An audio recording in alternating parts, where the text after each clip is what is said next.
Hello everyone. In the previous video, we discussed practical questions of our first technique, determination of stock level or level setting. Today I am going to start with the next important technique, economic order quantity, जिसको short form में EOQ भी बोला जाता है.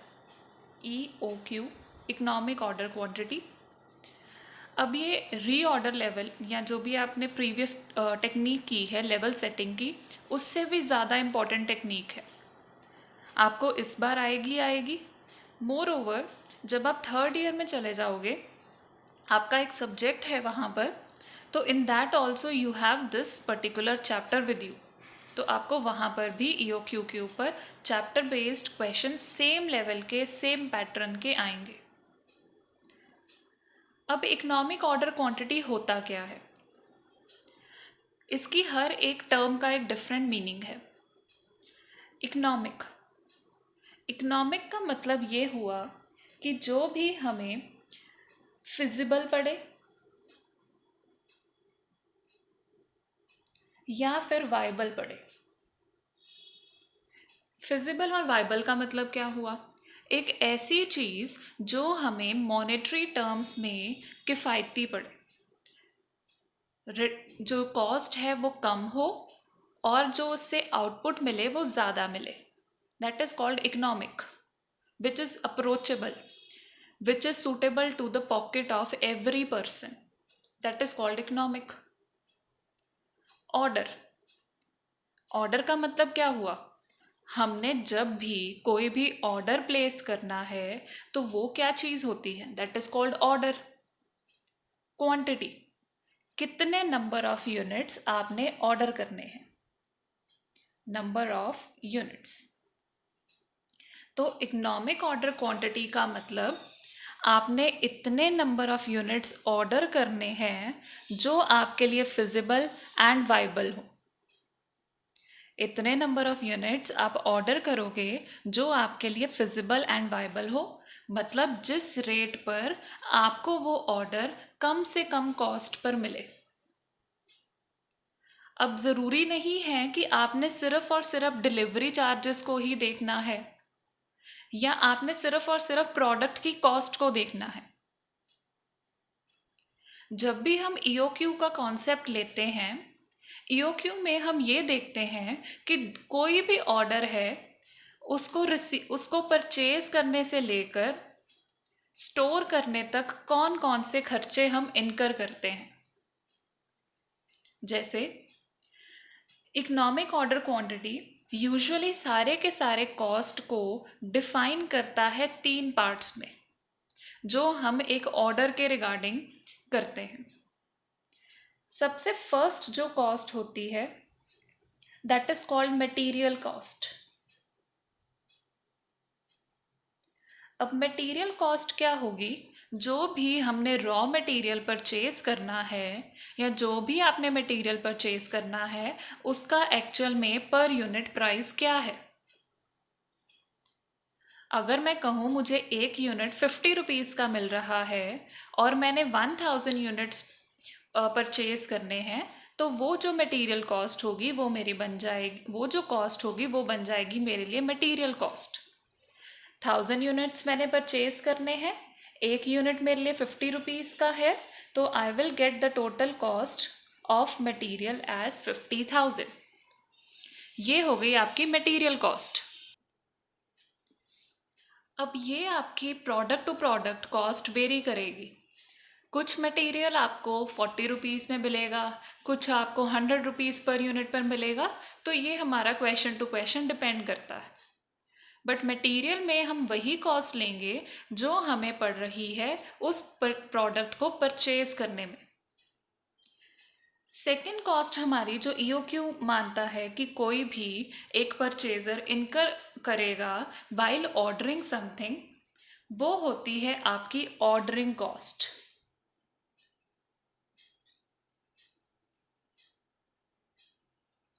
अब ordering cost में क्या आ जाएगा? ऑर्डरिंग कॉस्ट में नॉर्मली हम वो कॉस्ट लेते हैं जो प्लेस ऑफ परचेज से लेकर जो प्लेस ऑफ प्रोडक्शन से लेकर हमारे तक आने में इनकर की जाती हैं। मतलब लेट्स सपोज जो भी प्रोडक्ट आपने परचेज करना है, ये जो मटेरियल है, ये जो आपने परचेज करना है, ये आपने दिल्ली से परचेज करना है और आपका जो प्लेस है वो लुधियाना है। सो दिल्ली से लुधियाना तक आते आते जो भी खर्चे हैं वो आ जाएंगे आपके ऑर्डरिंग कॉस्ट में। जो तो खर्चे सिर्फ और सिर्फ दिल्ली में प्रोडक्ट के परचेज करने में लगाए आपने, वो मटेरियल में है। वहाँ से यहाँ तक आते आते जो खर्चे हुए वो आपके ऑर्डरिंग कॉस्ट में आ गए। अब ऐसे कौन कौन से खर्चे हुए? सबसे पहले तो ट्रांसपोर्टेशन ही हो गया, मोस्ट इम्पॉर्टेंट। अब कई बार क्या होता है, फैक्ट्रीज में रिकॉर्ड कीपिंग का भी एक बहुत बड़ा काम होता है कि हमने रिकॉर्ड रखना है कि हमारा जो पार्सल है या हमारी जो डिलीवरी है वो अब कहाँ पहुँच चुकी है, वो रास्ते में कहाँ रुकेगी, वहाँ पर उसकी चेकिंग के लिए क्या प्राइस पे करना पड़ेगा, रास्ते में उसको कौन कौन से टैक्सेस पे करने पड़ेंगे। वो सारी की सारी कॉस्ट किस में ऐड की जाती हैं? ऑर्डरिंग कॉस्ट में। स्टैंपिंग की कॉस्ट हो गई या टेलीग्राम की कोई कॉस्ट हो गई, कोई भी कॉस्ट जो ऑर्डर प्लेस करने के लिए या ऑर्डर रिसीव करने के लिए आप इनकर करते हो। नेक्स्ट, जो थर्ड कॉस्ट है हमारी और जो लास्ट है वो है कैरिंग कॉस्ट। कैरिंग कॉस्ट का मतलब एक ऐसी कॉस्ट जो आपने पार्सल या अपनी डिलीवरी को रिसीव करने के बाद इनकर करनी है। अगर मैं सेम एग्जांपल लूँ, दिल्ली से स्टॉक लुधियाना आपके पास आ चुका है। अब लुधियाना आने के बाद जो भी कॉस्ट आप इनकर कर रहे हो इस पर्पस के लिए कि वो जो स्टॉक है वो खराब ना हो, उसको कोई भी नुकसान ना हो, या उसकी जो मेंटेनेंस का पार्ट है वो आ जाएगा आपका कैरिंग कॉस्ट में। जैसे स्टोर कीपर, उसको आप एक सैलरी पे करोगे, वेयर हाउस का रेंट पे करोगे, कई बार आप उस स्टॉक को मेंटेन करने के लिए कोई एक और पर्सन हायर करोगे, इलेक्ट्रिसिटी चार्ज पे करोगे अगर वो गोडाउन में आपको इलेक्ट्रिसिटी की सप्लाई अरेंज करवानी है, या फिर कई बार हमें क्या करना पड़ता है, कुछ क्लरिकल स्टाफ रखना पड़ता है जो उस स्टॉक का पूरा रिकॉर्ड रखे। इवन हमने लास्ट चैप्टर में किया था नॉर्मल लॉस, कि आपका कैरिंग कॉस्ट में कई बार नुकसान हो जाता है प्रोडक्ट का, तो वो प्रोडक्ट के नुकसान को कम से कम किया जाए, तो वो भी हमारा क्या है, कैरिंग कॉस्ट का पार्ट है। कई बार क्या करते हैं, उस स्टॉक को स्टोर करने के लिए हमें फंड्स चाहिए होते हैं, फंड्स होते नहीं है हमारे पास, हमें उधार लेना पड़ता है, तो उसके ऊपर जो इंटरेस्ट पे करेंगे वो भी क्या है, हमारा कैरिंग कॉस्ट। मतलब ऐसी चीज़ जो आपने एक बार ऑर्डर रिसीव तो कर लिया, उसके बाद के जो भी एक्सपेंस हैं जो उस स्टॉक को स्टोर करने में लगा रहे हो, प्रोडक्ट प्रोटेक्ट करने में लगा रहे हो, वो आपके हो जाएंगे सारे के सारे कैरिंग कॉस्ट का part. So these are the three main types of cost जो कोई भी इकोनॉमिक ऑर्डर क्वांटिटी के साथ लिंक्ड है। अब आपने यहाँ पर देखा होगा कि सिर्फ और सिर्फ ये ऑर्डर के रिगार्डिंग लिंक नहीं है। सबसे पहले तो एक ऐसा एक्सपेंस जो सिर्फ और सिर्फ प्लेस ऑफ सेल पर हो रहा है, जिसको हम मटेरियल कॉस्ट कहते हैं, वहाँ से जो स्टॉक है वो आपके पास आना है, that is called place of purchase. This is called place of sale, this is called place of purchase. तो यहाँ से यहाँ तक आने के तक जो भी खर्चे हैं उनको ऐसे डिवाइड किया गया है। यहाँ पर प्लेस ऑफ सेल पे क्या होगा, आप वहाँ से अपना ऑर्डर प्लेस करोगे, मटेरियल का जो भी चार्ज है वो पे करोगे, वो हो गया आपका मटेरियल कॉस्ट। वो वहाँ से लेकर जो भी आपका स्टॉक है वो आपके गोडाउन तक आने में, this is called your godown, this is your place of sale, this is your place of purchase, और दिस इज योर गोडाउन। अब मैं इन दोनों को सेम भी ले सकती हूँ, but for the timing I am dealing with some other concept. यहाँ पर हो गया मटेरियल कॉस्ट। गोडाउन तक आते आते जो भी कॉस्ट इनकर की जाती है वो होगी आपकी ऑर्डरिंग कॉस्ट। और गोडाउन से जब तक वो चीज़ आपके प्रोडक्शन में यूज़ नहीं हो जाती, वहाँ तक जो भी आपका कॉस्ट है वो हो जाएगी carrying cost. Place of sale पर मटेरियल कॉस्ट, वहाँ से आपके पास आते आते ऑर्डरिंग कॉस्ट, ऑर्डरिंग कॉस्ट से एक्चुअल प्रोडक्शन प्रोसेस में जाने तक जो भी कॉस्ट है वो हो जाएगी कैरिंग कॉस्ट।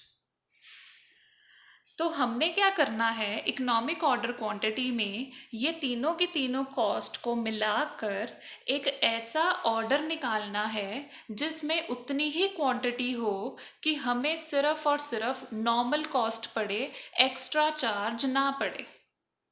मतलब मुझे अब समझ नहीं आ रहा कि मैं एक प्रोडक्ट के लिए 1000 यूनिट्स ऑर्डर करूं या फिर मैं उस प्रोडक्ट के 2000 यूनिट्स ऑर्डर करूं।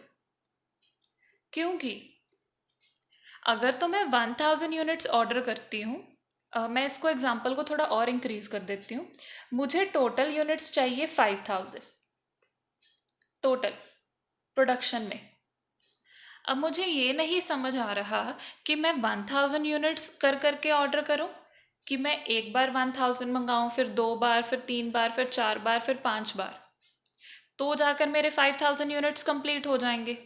या फिर मैं क्या करूं, अपने जो ऑर्डर की क्वांटिटी है वो इंक्रीज कर दो 2500, कि 2500 एक बार, 2500 एक बार, तो मेरा क्या हो जाएगा 5000 का ऑर्डर कंप्लीट।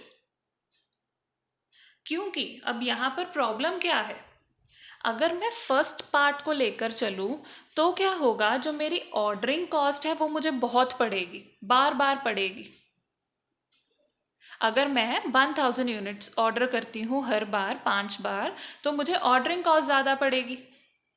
बट अगर मैं 2500 यूनिट्स ऑर्डर करती हूँ 2 बार, ऑर्डरिंग कॉस्ट तो मुझे कम पड़ेगी, बट मुझे कैरिंग कॉस्ट ज़्यादा पड़ेगी। क्योंकि मैं 2500 यूनिट को तो काफ़ी टाइम तक स्टोर करूँगी, चाहे मुझे उनकी ज़रूरत है चाहे नहीं है, चाहे मेरे प्रोडक्ट्स फास्ट मूविंग है, नॉर्मल मूविंग है, स्लो मूविंग है, बट मुझे उनको स्टोर तो करना पड़ेगा, प्रोटेक्ट करना पड़ेगा, मेंटेन करके रखना पड़ेगा। तो ये हो गए दो प्रॉब्लम्स हमारे लिए। इनको ऑर्डर किया तो ऑर्डरिंग कॉस्ट ज़्यादा, इनको ऑर्डर किया तो कैरिंग कॉस्ट ज़्यादा। मटेरियल कॉस्ट में ज़्यादा फ़र्क कभी भी नहीं आता, बहुत कम डिफरेंस आता है। वो हम एक्सेप्शनल केसेस करेंगे कि कैसे इसका डिफरेंस क्रिएट किया जाता है। बट कॉस्ट जो है, जो वेरी करती है, वो ये दोनों में प्रॉब्लम होती है। तो इस प्रॉब्लम को सॉल्व करने के लिए हम ईओक्यू का कॉन्सेप्ट अप्लाई करते हैं। ईओक्यू हमें एक ऐसी कॉस्ट, ऐसे नंबर ऑफ यूनिट्स का ऑर्डर बताएगा जहां पर आपकी ऑर्डरिंग कॉस्ट और कैरिंग कॉस्ट दोनों सेम हो जाएगी। आई एम रिपीटिंग, ईओक्यू की जो टेक्निक है वो हमें हेल्प करेगी ये बताने में कि ऐसा कौन सा ऑर्डर है जो आपको करना चाहिए ताकि आपकी जो ऑर्डरिंग कॉस्ट है और जो कैरिंग कॉस्ट है वो सेम पड़े, और आपको कितने नंबर ऑफ ऑर्डर्स में उसको पूरा कर देना चाहिए। अगर मैं यही केस लूँ, 5000 मुझे टोटल यूनिट्स चाहिए, तो ये ईओक्यू अगर मैं इस पर अप्लाई करूँगी तो वो मुझे बताएगा कि मैं 5000 यूनिट्स का ऑर्डर कैसे मंगवाऊँ ताकि मेरी ऑर्डरिंग और कैरिंग कॉस्ट सेम पड़े। प्लस उसके साथ मुझे वो ये भी बता देगा कि मुझे वो टोटल ऑर्डर कितने नंबर ऑफ ऑर्डर्स में मिल जाएगा। अभी हम एक प्रैक्टिकल क्वेश्चन करेंगे तो आपको और भी क्लियर हो जाएगा। So this is the whole concept of EOQ. 3 तरह की कॉस्ट है हमारी, उन तीनों कॉस्ट को देखकर हम ईओक्यू की टेक्निक बनाते हैं। ईओक्यू को अब कैलकुलेट करने का फॉर्मूला होता है, एक सिंगल फॉर्मूला है, बहुत इजी है लर्न करना। EOQ is calculated as square root of, किसका square root, 2 into C into O upon I। अब इनका मतलब क्या हुआ? सबसे पहले C is equal to your consumption और योर रिक्वायरमेंट। कंजम्पशन और रिक्वायरमेंट हमने अभी किया ना, हमारी टोटल कंजम्पशन कितनी है 5000 या टोटल रिक्वायरमेंट कितनी है 5000, वो बन जाएगा आपके लिए C। अब हमें हमेशा ध्यान में रखना है कि हमें जो भी कंजम्पशन दी गई हो या जो भी रिक्वायरमेंट दी गई हो वो एनुअल टर्म्स में दी गई हो। नॉर्मली आपको ये एनुअली बताया जाएगा कि एक साल में आप कितने नंबर ऑफ यूनिट्स उसके कंज्यूम करते हो। डन। सो 2 इंटू सी आ गई आपकी कंजम्पशन। नेक्स्ट इज ओ हो जाएगी आपकी ऑर्डरिंग कॉस्ट, कि उस पर्टिकुलर चीज़ को ऑर्डर करने के लिए आपको कितनी ऑर्डरिंग कॉस्ट पड़ती है नॉर्मल लेवल पर। क्वेश्चन में बताया गया होगा, जो हमने यहाँ पर अभी डिस्कस किया है। नेक्स्ट आ जाता है हमारा आय। आय हो जाएगा आपका कैरिंग कॉस्ट, जो हमने अभी थर्ड कॉस्ट को डिस्कस किया, मतलब स्टोरेज कॉस्ट, दिस वन। अब यहाँ पर जो आपको चीज़ ध्यान में रखनी है कि हमने देखा कंजम्पशन हमें एनुअल दी होनी चाहिए, ऑर्डरिंग कॉस्ट हमें पर ऑर्डर दिया होना चाहिए हमेशा। Ordering cost must be given पर ऑर्डर। और जो कैरिंग कॉस्ट है या स्टोरेज कॉस्ट है वो नॉर्मली निकाली जाती है एक परसेंटेज अप्लाई करके, वो परसेंटेज भी आपको क्वेश्चन में दिया गया होगा। वो पता चल जाएगा जब हम नेक्स्ट वीडियो में एक प्रैक्टिकल क्वेश्चन करेंगे, 2 या 3 करेंगे ऑब्वियसली, तो आपको तब वहाँ से सब कुछ क्लियर हो जाएगा। So this is the whole concept of EOQ। सिर्फ एक यही फॉर्मूला है। अब ये फॉर्मूला आपको क्या बताएगा? This formula will let you know कि आपको कितने यूनिट्स ऑर्डर करने चाहिए, ताकि आपकी ऑर्डरिंग कॉस्ट भी कम हो, कैरिंग कॉस्ट भी कम हो, और इस लेवल पर आकर आपकी दोनों की दोनों कॉस्ट सेम होंगी। अगर इन केस जब आप इन चीज़ों को निकालोगे, अगर आपकी ऑर्डरिंग कॉस्ट और कैरिंग कॉस्ट सेम नहीं आ रही है, आपका लेवल EOQ है, आपने यहाँ पर निकाल लिया, बट आपकी ordering and carrying cost same नहीं आ रही, तो हमें पता चल जाएगा, वेरिफिकेशन हो जाएगी हमने कोई ना कोई मिस्टेक की है। वो भी हम आगे जाके क्वेश्चंस करेंगे कि वो कैसे चेक हो जाता है। बट EOQ के कॉन्सेप्ट को करना इज़ वेरी इजी। रादर ये प्रीवियस टेक्निक से ज़्यादा इजी है और ज़्यादा इम्पॉर्टेंट है। अब आपको क्या करना है, आपको जो भी मैंने आज डिस्कस किया है that you need to note down in your copies. Video को पॉज करो, वहाँ पर उस जो भी मैंने मेंशन किया है उसको लिखो, और इसकी जो डिटेल है, क्योंकि मटेरियल कॉस्ट का मीनिंग क्या है, ऑर्डरिंग का मीनिंग क्या है, कैरिंग का मीनिंग क्या है, वो मैं जो नोट्स होंगे आपको आपके क्लासरूम में शेयर करूँगी। गूगल क्लासरूम में आपको सब कुछ शेयर कर दूँगी, इसके जो भी वर्किंग नोट्स हैं या जो भी नोट्स हैं जो आपको लर्न करने हैं, अलॉन्ग विथ फॉर्मूला, सब कुछ I will share in that part. Okay, thank you so much.